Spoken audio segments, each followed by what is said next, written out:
चलिए अब हम चलेंगे अपनी अगली पुस्तक की तरफ, जो कि ग्राम संगठन की अंतिम पुस्तक है।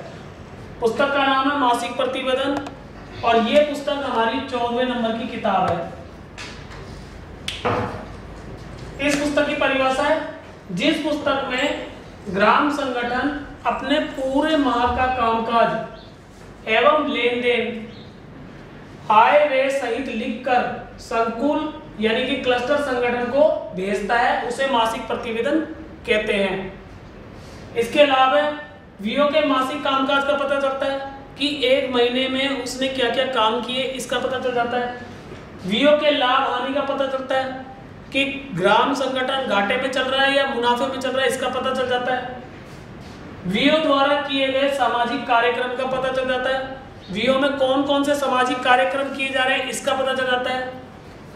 ये किताब कुछ इस प्रकार की रहती है हमारी, और इसमें जो पन्ना है वो 2 कॉपियों में तैयार होता है, एक फोटो कॉपी लगा करके। जैसे कि अब इसमें हम खोल कर देखेंगे, ये एक सामान्य सा प्रपत्र टाइप में होता है, जिसमें हम पूरे ग्राम संगठन की जानकारी लिखते हैं कि कौन से महीने का ये मासिक प्रतिवेदन हम बना रहे हैं, कौन ग्राम संगठन का नाम क्या है, उसकी गठन तारीख कौन सी है, उससे कितने समूह जुड़े हुए हैं, कौन से बैंक में खाता है, उन सदस्यों की उपस्थिति का विवरण, लिए गए लोन का विवरण और आय और व्यय का विवरण।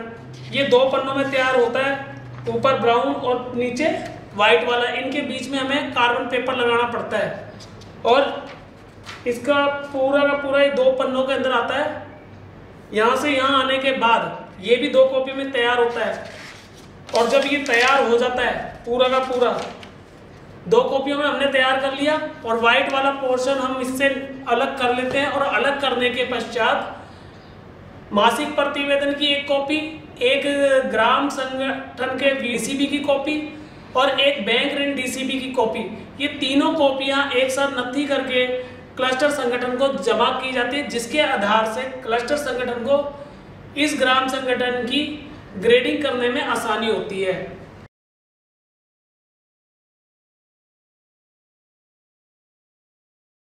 अब शुरू करते हैं हम मासिक प्रतिवेदन को लिखने का तरीका। कैसे लिखेंगे हम?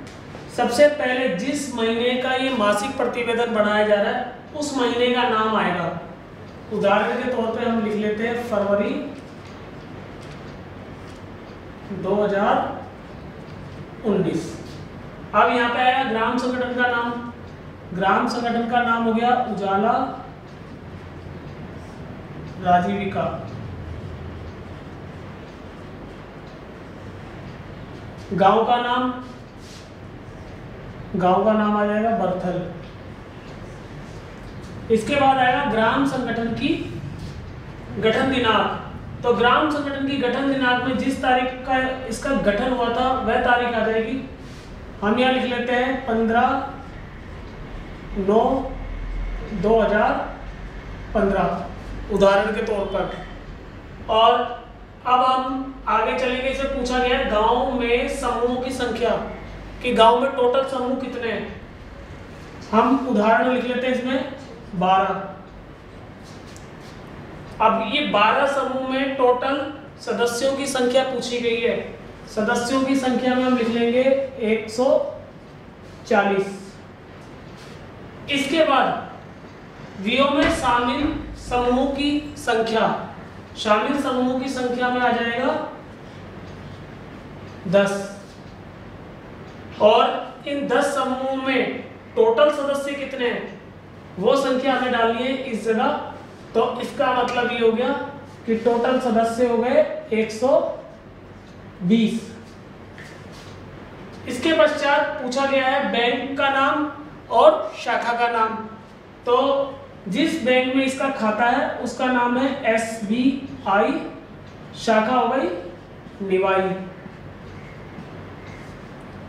इसके पश्चात हमारे अगला बिंदु में पूछ रहा है कि ग्राम संगठन का बैंक का खाता क्रमांक यानी कि अकाउंट नंबर कितना है।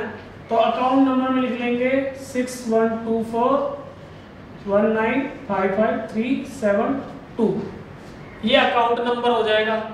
इसके पश्चात 5वें नंबर के बिंदु में पूछा जा रहा है गांव में समूह में शामिल नहीं हुए परिवारों की संख्या, यानी कि उन परिवारों के बारे में पूछा जा रहा है जो समूह के अंदर नहीं जुड़े। तो हम लिख लेते हैं जो परिवार नहीं जुड़े वो है 5। अब इन 5 समूह 5 जो परिवार है इनमें ये पूछा जा रहा है गरीब कितने हैं और अति गरीब कितने हैं। तो गरीब हम मान लेते हैं 1 और 4 परिवार है अति गरीब। यहाँ पर इस पॉइंट से ये फायदा मिलता है ग्राम CLF को कि जब ये आंकड़ा प्राप्त होगा तो ये सब परिवार समूह में क्यों नहीं जुड़े और इनको कैसे जोड़ना है, इसमें सहायता मिल जाती है आराम से। इसके बाद पूछा गया ग्राम संगठन की बैठक दिनांक कौन सी है। बैठक दिनांक में लिखेंगे प्रत्येक माह 1 तारीख।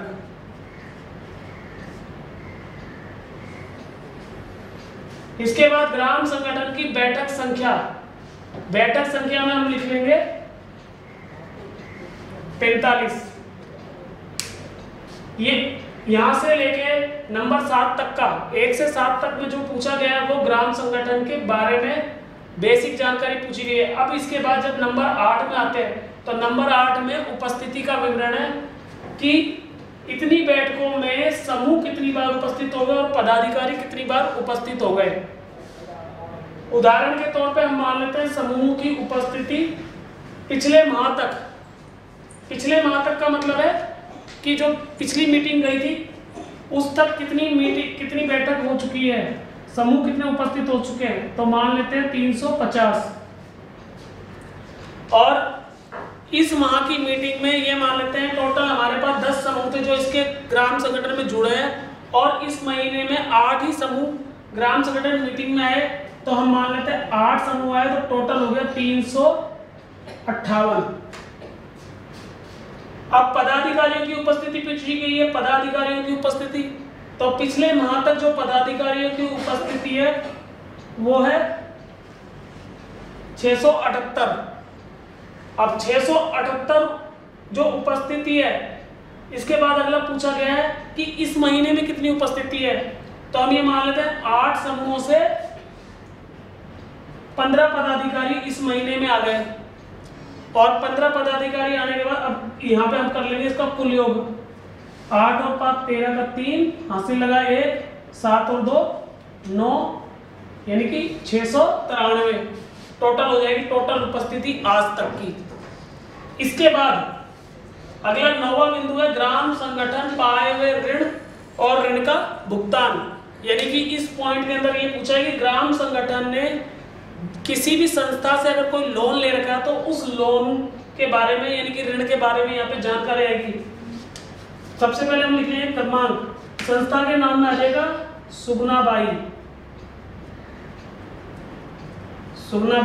CLF। इसने CLF से लोन ले रखा है। कितना लोन ले रखा है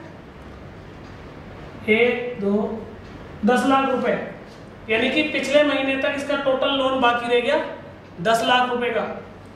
अब इस 10 लाख रुपए में से कितनी वो किस्त दे रहा है 20,000 तो किस्त दे रहा है और ब्याज की राशि दे रहा है 5,000 रुपए। और इस महीने में यदि वो पैसे वापस कर देता है तो इन दोनों कॉलमों का यूज करेंगे, अगर नहीं करता तो अगले 2 कॉलमों का यूज करेंगे। तो उसने ये राशि चुका दी है, यानी कि 20,000 रुपए किस्त भी चुका दी और 5,000 रुपए ब्याज भी चुका दिया। बकाया कुछ रहा नहीं, इसलिए हम इस पे डैश लगा देते हैं। और इसके बाद आ जाएगा शेष ऋण। शेष ऋण में लिखेंगे कितना शेष ऋण बच गया 10 लाख लिया था 20,000 रुपए चुका दिया तो इसका मतलब 9,80,000 रुपए शेष बच गया। 9,80,000 रुपए शेष बच गया।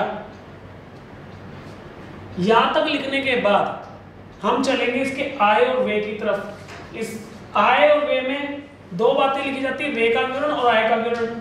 आय का विवरण इस साइड लिखा होता है और व्यय का विवरण इस साइड लिखा होता है। चलिए हम पहले लिख देते हैं आय का विवरण। प्रवेश शुल्क, इस महीने में कोई नया समूह नहीं जुड़ा। फिर समूह ऋण से ब्याज, कितना ब्याज समूह ऋण से आया तो समूह ऋण से जो ब्याज आया वो आया 15,000 रुपए,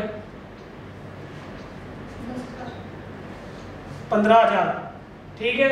इसके बाद बैंक शेष से कोई ब्याज प्राप्त नहीं हुआ और दंड आया 100 रुपए। इस प्रकार से कुल आमदनी कितनी हो गई? 15,100 रुपए। अब इस साइड चलेंगे हम, CLF को कितना ब्याज दे दिया? इस ब्याज को देखने के लिए हम यहां पर देख सकते हैं कि कितना ब्याज उसने दिया है। 5,000 रुपए CLF को ब्याज दिया है। VOA को मान दे दिया 500 रुपए। सफर खर्च में 100 रुपए। कार्यालय किराए में ये मान लेते कि 400 रुपए कार्यालय किराया दिया। बाकी कोई अन्य खर्च हुआ ही नहीं। ये जितने भी कॉलम बाकी बच जाते हैं इनको कैंसिल कर देना है। इस प्रकार से टोटल में इन्होंने किया 5 और 1 6,000 रुपए। अब यहाँ पे देखिए टोटल आमदनी हुई 15,000 रुपए और इन्होंने टोटल जो खर्चा किया 6,000 रुपए। तो कौन सी चीज ज्यादा है? आमदनी ज्यादा है या खर्चा ज्यादा है? तो यहाँ पर आमदनी हमारी ज्यादा है। अगर आमदनी ज्यादा तो अब यहाँ पर दो बातें नीचे पूछी जा रही है, व्यय से अधिक आय और आय से अधिक व्यय। अब चूंकि हमारे पास आय अधिक हो रही है और व्यय कम हो रहा है तो आय से अधिक व्यय में डैश हो जाएगा, क्योंकि ये कॉलम हमारे काम में नहीं आएगा। और जब यहाँ डैश लगा दें तो इसका टोटल योग हम यहाँ लिख लेंगे 15,100 रुपए। और यहाँ पे पूछा गया व्यय से अधिक आय, तो व्यय से अधिक आय कितनी है ये जानने के लिए हमें 15,100 रुपए में से 6,000 रुपए घटाने पड़ेंगे। और जो घटाने के बाद शेष बचेगा हमारे पास 9,100 रुपए। और जब 9,100 रुपए बचेगा तो इन दोनों को अगर जोड़ेंगे तो ये बन जाएगा 15,100 रुपए। और इस प्रकार इस वाले कॉलम से हमें पता चल जाएगा कि ग्राम संगठन लाभ में चल रहा है या इस महीने में ये हानि में रहा। इस प्रकार से आगे लिखेंगे। अब आगे चलने के लिए हम पन्ना पलट कर फिर बताते हैं आपको।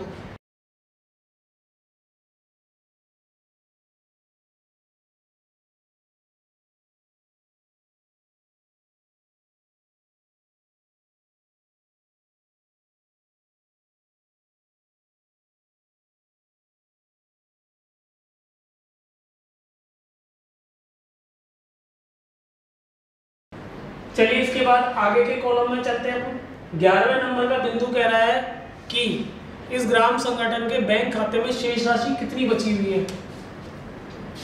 उदाहरण के तौर पे हम लिख लेते हैं इसमें 48,000 रुपए।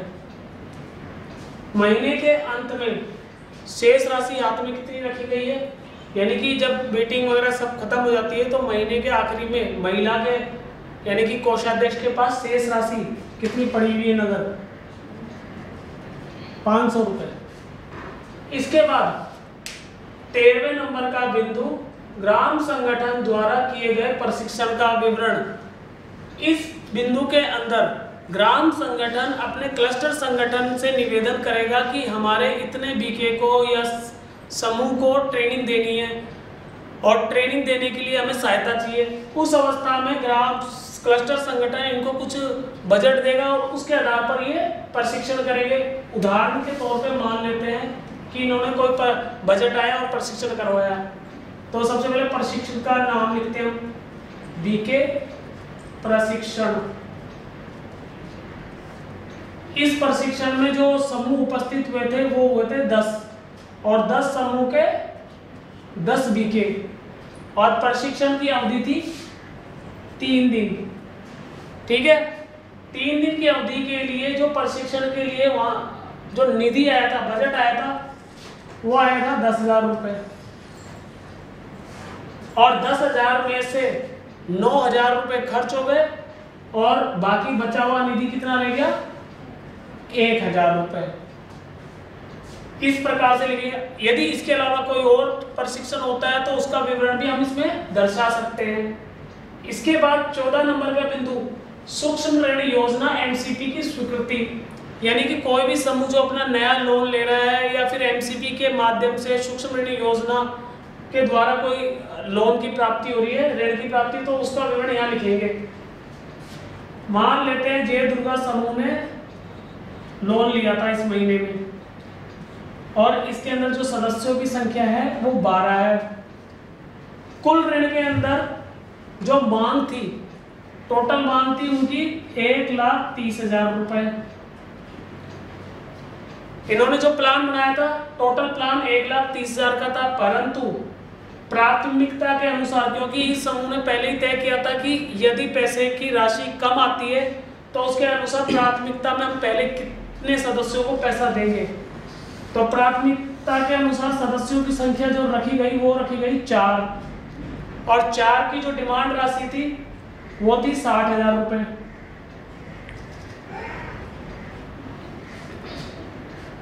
और ऋण की स्वीकृति की गई टोटल 50,000 रुपए। और जो ये ऋण मिला इनको, जिस संस्था से भी ऋण मिलेगा उस संस्था का नाम यहाँ डालना है। अगर ग्राम संगठन स्वयं अपने पास से देगा तो यहाँ पे लिखेंगे स्वयं, और या फिर CLF से प्राप्त होगा तो लिखेंगे CLF, और इसके अलावा कहीं और किसी संस्था से प्राप्त होगा तो उस संस्था का नाम यहाँ पे लिखेंगे। जैसे कि इसमें मिला है इनको सुगना बाई CLF से। इसके पश्चात हम आते हैं अपने 15वें बिंदु की तरफ। 15वें बिंदु में पूछा गया है VO माध्यम से किए गए सामाजिक कार्य, कि इस ग्राम संगठन ने सामाजिक कार्य क्या किया है। तो इसका सामाजिक कार्यक्रम हमें यहाँ पे लिखना पड़ेगा कि इन्होंने क्या किया। मान लेते हैं इस महीने में ग्राम संगठन ने क्या है, VO के अंतर्गत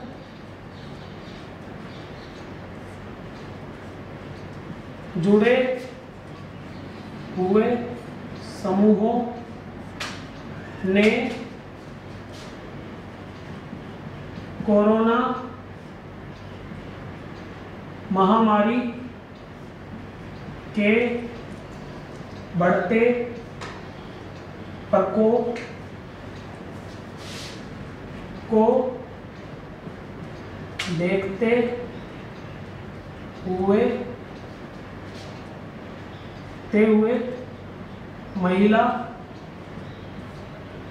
सदस्यों से मास्क बनवा कर सरकार को भेजना शुरू किया।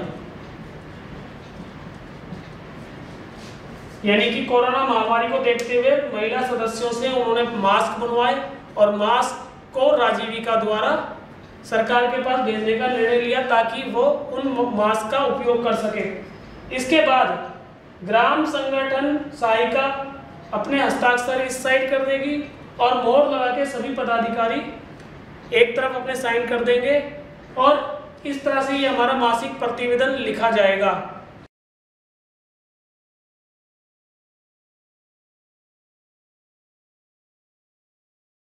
तो ये था हमारा ग्राम संगठन सहायिका के प्रशिक्षण के दौरान सहायिका ने क्या क्या पुस्तकें और किस प्रकार से लिखनी थी वो हमने सिखाया।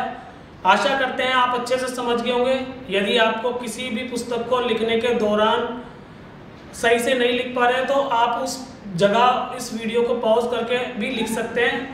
और यदि किसी भी प्रकार की आप लोगों को समस्या का सामना करना पड़ रहा है तो अपने संबंधित DRC, CC या CLF को भी संपर्क करके वहां से नंबर लेकर आप अपने जो भी समस्या है उसका समाधान कर सकते हैं। इसी के साथ मैं ग्राम संगठन सहायिका प्रशिक्षण यही समाप्त करता हूं।